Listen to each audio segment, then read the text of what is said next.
Well, hello, my name is Eric. This is my technology assignment for TESP 503. I'll use a combination of voiceover and slides on the screen and also um, a little talking head, my face on the screen. So for the first question in our journey to teaching, it asks, why have you chosen to become a teacher? In what ways might you understand teaching as a calling? Well, I believe that God creates people specifically and on purpose. And I believe that God gives people specific gifts, talents, resources, and that He puts them in specific places and times. People aren't random, it's all intentional. I believe that God has created and called me to invest into future generations. And there's lots of different ways to do that, but my gift mix is geared towards developing others. And I studied to be a teacher in my undergrad at APU a long time ago now. But before I got to finish my credentialing, I started working with youth in the church and was offered a full-time youth ministry job when I was 20. I had always intended to step away from ministry when the time was right, but it's been 15 years and now the time is right. So although my paychecks will come from a different place, my call remains the same. God's call is higher than any just one job or one location. God's call is actually common. It's the same for every Christian. We're called to follow Jesus and build His kingdom, but our assignments change. How we live that out will be as unique as our DNA.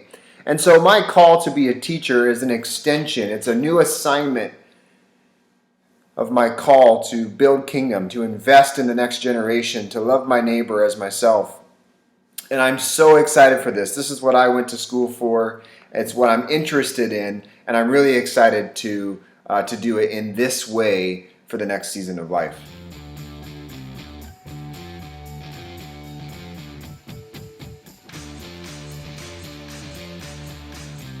Every teacher that had a positive impact on me, looking back, middle school and high school especially, had one thing in common.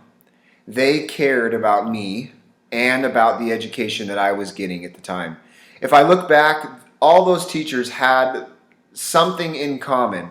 I think it had to do with the way that they communicated, the way that they created a community in their classroom where students learned to trust each other, where the differences weren't seen as hindrances or as negative. The variety and the diversity in the classroom was seen as a positive. But also, the teachers cultivated trust between us and them and allowed trust to happen between students as well. And that's what I'm hoping to see as part of my journey in experiencing connection, community, and wholeness is that the learning environment can become a community. It's not just about standardized test scores, distributing information, grading papers. It's about a community becoming whole because they can create and establish and maintain real relationships. And I think that's where the growth happens. That's part of why kids like to go to school and they engage with their learning. Teaching and learning is best in the context of community because of the diversity, that richness that comes in hearing other people's stories and learning from it. And so really that is what I see as the wholeness, is it's in the context of community, relationship, and trust. And if you can get that, I think then the learning becomes fast-tracked. It just happens almost naturally. I believe that every student should have equal access to content, assessments, supports, and community that will give them an opportunity to be successful in the classroom. And there is a difference between equal and equitable. So with that in mind, I believe that instructional practices that engage multiple learning styles is non-negotiable. My teaching philosophy includes differentiation. It includes modification when necessary. The hope is that whatever the student walks in the door with, and everybody will be different, that there would be a path, an option, a choice where that student can engage in the classroom. Differentiating instruction to the specific needs of students, allowing the backstory, what's going on at home to really form how that student learns, how I assess them, if they need things to be a little bit different. For student engagement, I hope that students are not bored in my class because they're taking ownership of their own learning. I want to draw some straight lines between what we do in class and how it connects to life outside of the classroom. I want students to have choices in the classroom that promote their engagement.